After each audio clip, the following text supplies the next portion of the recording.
Sophie, thank you for sitting down with Forbes. My pleasure. I was going to start where I always start interviews, which is at the beginning of your journey, but I want to talk about what we were just chatting about before the cameras were rolling, which is yoga and how it can help people in business. Yes.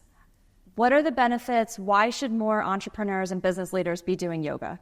So first of all, I think that our levels of anxiety, of obsession with performance, of, there's so many elements that kind of drive our nervous systems to break down.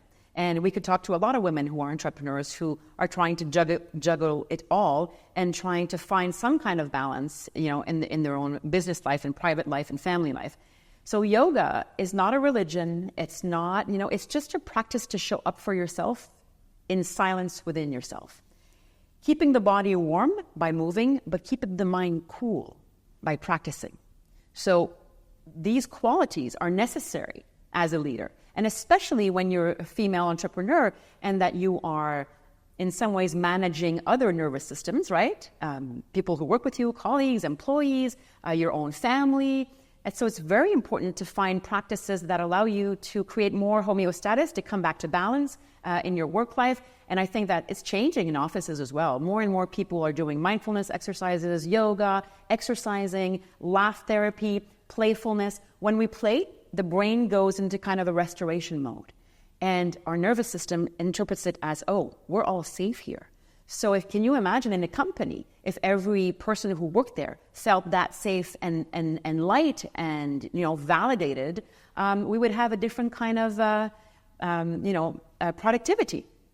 You're hitting on something that actually explains something my therapist and I talk about a lot, which I won't bring my therapy practice into this, but how did you get into mental health as a cause and or yoga? What's your origin story? So for me, mental health is not a cause. It's a universal reality. It's our greatest common denominator. And science now supports this because we all know that when we come to life, our first 2 years of life, where, depending on the caregiving that we received, our needs are met or our needs are met, or avoided, depending on the type of infancy that we had.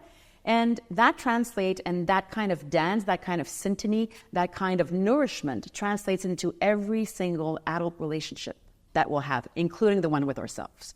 So when it comes to business, if we can't manage our own selves, understand the neurobiology behind our own personality wirings, then we're living life unconsciously, not even aware of how we function as human beings. And it's okay. It's not our fault. We weren't educated on this. We teach kids math, geography, and, whatever it is, but we don't teach them emotional literacy. So emotional literacy is, yes, it is part of mental health. And mental health is not just the absence of mental illness. We are all on this huge spectrum of what it means to be well within ourselves. So practices, as we said, like yoga, like mindfulness, like playfulness, are necessary for us to come in contact with our true selves and also understand that you and I and everybody who's been watching, we're so much more similar than we are, not alike. And that is the true lesson for humanity, because with the crises that we're facing, if we don't understand that our capacity for empathy, connection, presence, and compassion is necessary to, I would say, as the riverbed of justice and democracy. Because without it, we have leaders who are dysregulated, who make decisions that might not be based on, discernment and maturity and wisdom. If we raise a new generation that become leaders that are much more stable emotionally, then we'll have a different type of economy, of cultural scene, and of a society as well.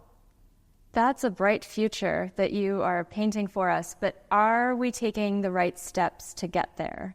So I don't want to paint the future bright. I want us to see ourselves as we are, which means we have to face our pains. We have to sit with our suffering. We have to learn how to do that without feeling disempowered. It is empowering to go through life lessons. It is empowering to fail and get back up. That's how we learn. The brain is nourished by experience. So it's not about painting the future rosy. It's about seeing ourselves and our reality as it truly is, and it hurts. It hurts to see things as they truly are and to see ourselves as we truly are. But in the end, we win because we protect the truth, and the truth is in danger. Democracy is in danger. Free press is in danger. And I think that the more we educate ourselves now and all the generations to come, the bigger chances we give ourselves to be better equipped to deal with what we're facing. And with AI coming and the brain trying to keep up with the rapidity of information, it's a real crisis that we have to take seriously. And mental health is at the core of it.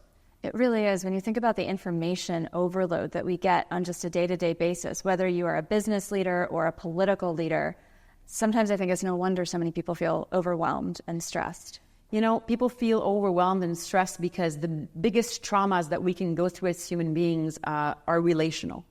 And they are, trauma is not just something bad that happened to you, and of course that happens to too many people, but it's also what should have happened that didn't take place. So many people are feeling overwhelmed and stressed, and the key actually is to slow down. We want to keep up with AI and all the rapidity of information coming our way, and yes, it's going to be very important, but if we don't slow down to nourish peace within ourselves, patience, practicing sitting down with our pains and traumas, and sharing our stories continuously, human beings need the connection, and connection is key. The biggest wounds that a human being can experience are from lack of connection. And I'm not talking about a physical hurt here, psychologically. But connection and relationships are what can heal us. So during the pandemic, it was so difficult because we finally realized, unfortunately, a hard lesson learned, that without each other and without each other in front, nervous system to nervous system, we're not nourished in the same way. Mm. And that's a neurobiological imperative to human connection and a healthy democracy and justice and peace between us.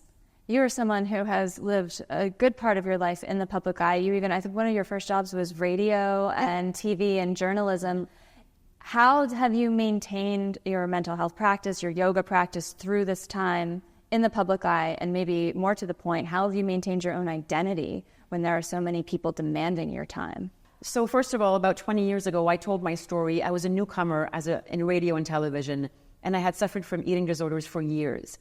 I was starting my road to recovery, and one of my friends from high school came to me. She started a foundation on eating disorders, and she said, "Do you want to get invested?" I'm like, "Absolutely."